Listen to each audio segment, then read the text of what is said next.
7 বছর পর বাড়ি ফিরছে খান বংশের বড় ছেলে সাজ্জাদুল খান আবির। বাড়ি ফিরছে বললে ভুল হবে, বিদেশ থেকে দেশে ফিরছে আবির।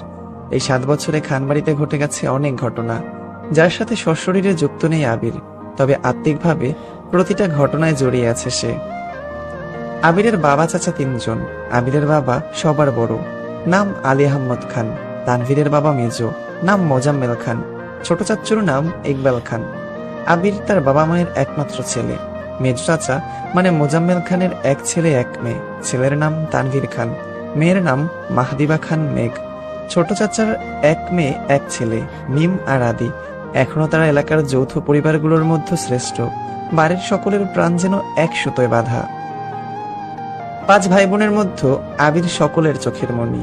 আবিরের জন্মের পর তার বাবা মা দ্বিতীয় সন্তান নেওয়ার কথা চিন্তাও করেননি। এইচএসসি পর্যন্ত সে বাড়িতেই ছিল, সকলের চোখের মণি। আবিরের চাঞ্চল্যে মেতে থাকতো খান বাড়ি। আচমকা যেন পরিবেশটা পাল্টে গিয়েছিল। 18 বছর বয়সে আবিরের হঠাৎ করে স্কলারশিপে বিদেশ পড়তে যাওয়া বাড়ির সকলের সাথে শারীরিকভাবে যেমন দূরত্ব বেড়েছিল, তেমনি দূরত্ব বেড়েছে মানসিকতার। 7 বছর পূর্বের আবিরের সাথে বর্তমান আবিরের আকাশ পাতাল পার্থক্য। দেখেও যেন চেনার উপায় নেই। 6 ফুট লম্বা ছেলেটা, গায়ের রং শ্যামলা, গাল ভর্তি ছাপ দাড়ি, চুলের স্টাইল যে কোনো নায়কের থেকে কম না। তার ফ্যাশনার লুকে যে কোনো মেয়ে এক দেখাতেই প্রেমে পড়তে বাধ্য।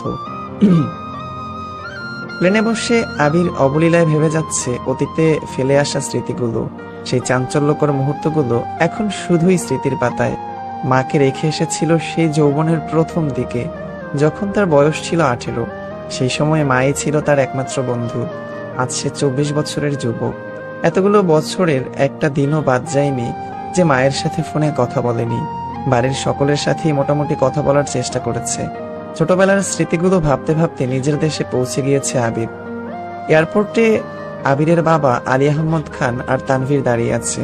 তানভীর সম্পর্কে তার চাচাতো ভাই, আর বয়সে 2 বছরের ছোট, কিন্তু দুজনের বেস্ট ফ্রেন্ড আর কলিজার বন্ধু। তানভীর আবিরকে দেখেই দৌড়ে এসে জড়িয়ে ধরলো। এই 7 বছরে একবারের জন্য বাড়ি ফেরেনি আবির, তবে প্রতিনিয়ত কথা হয় আবির তানভীরের।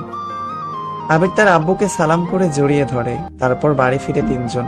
বাড়িতে যেন হই হই রই রই ব্যাপার। হবে নাই বা কেন? বাড়ির বড় ছেলে এত বছর পর বাড়ি ফিরছে।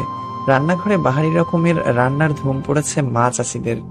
হঠাৎ দরজায় আবিরকে রেখে সবার মধ্যে হইচই শুরু হয়ে গেছে। আবিরের আম্মু দৌড়ে এসে জড়িয়ে ধরলেন ছেলেকে। আবেগাপ্লুত হয়ে মাকে জড়িয়ে ধরলো আবির। মমতাময়ী মাকে সেই 7 বছর আগে ছুঁয়েছিল, আজ এত বছর পর মায়ের ছোঁয়া পেল আবির। মা চাষিদের সালাম করলো। সোফায় বসিয়ে ছেলেকে একের পর এক শরবত নাস্তা দিতে ব্যস্ত সবাই। এরই মধ্যে উদয় হলো মিম আর আদির। মিমের বয়স 14 বছর আর তার ছোট ভাই আদির বয়স 10 বছর। আদি এই বাড়ির সবচেয়ে ছোট। আবির যখন দেশ ছেড়েছিল তখন আদির বয়স ছিল মাত্র 3 বছর। ভিডিও কলে দেখতে দেখতে ভাইকে সে একটু একটু চিনে। দৌড়ে এসে জড়িয়ে ধরেছে ভাইকে। আবিরও জড়িয়ে ধরেছে আদিকে।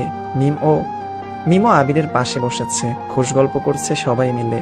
আদি জিজ্ঞেস করছে, ভাইয়া আমার জন্য কি এনেছো? আবির যেই না উঠতে যাবে, মা চাচিরা উঠতে দিচ্ছে না। আগে শরবত খাবি, তারপর উঠবি।